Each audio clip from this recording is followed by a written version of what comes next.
Здравейте, приятели! Вие сте с Bulgarian Gameplay и днес ще анбоксим тази кутия на Yu-Gi-Oh! Exile English Edition. Знам, че картите са напълно неоригинални, но и за изгодната цена от 50 стотинки реших да ги взема и трябваше да правя нещо, докато ви кажа едно важно съобщение. Съобщението е, че аз съм от TMKMV Sandar Hero, това е мой личен канал и вече мисля, че знаете. Само да отворя кутията. Не съм я анбоксвал, сега ще няма плик отгоре. Започваме да анбоксваме така. Първата карта е Spellcaster. Добре. Failing Down. Heavy Swamp. Интересно. Добре. Охо. Jogan the Spiritualist. Cayman Wizard.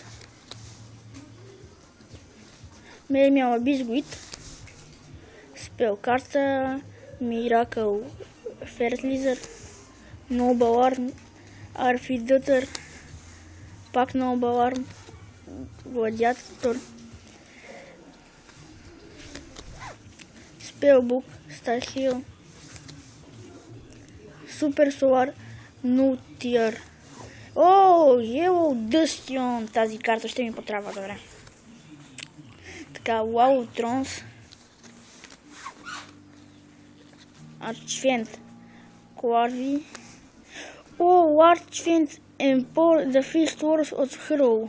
Яка карта. Archfiend Heiress. Armades Key on Bondiers. Тази карта е напълно фалшива. Тази карта се води синхро. Мисля, че сме ви я показвали. Така, сега продължаваме. Armageddon Destruction. Break and White Leaf. Тази карта е много добра. Добре. Bradhood the Firefist, Boar, Bradhood the Firefist, Boar. Почти едни същи. Тази карта също е синхро. Bradhood of the Firefist, Kirin, напълно фалшива. Добре, и последната е Буджин. Така да начнем Ритуал the Sword. Така, това бяха картите, които анбокснах. Надявам се да се разбрали съобщението. Искам да ми извините за шумът извън кадър. Пак ще ви спомена, аз съм от TMKMV Dark Hero, това е мой личен канал. Знам, че картите са наистина фалшиви. Казах го и като започнах клипа, но нямаше какво да правя. И вие бихте си ги взели според мен за цената от 50 стотинки. Тук Кюля, някакви забързени карти, English Edition, вижте.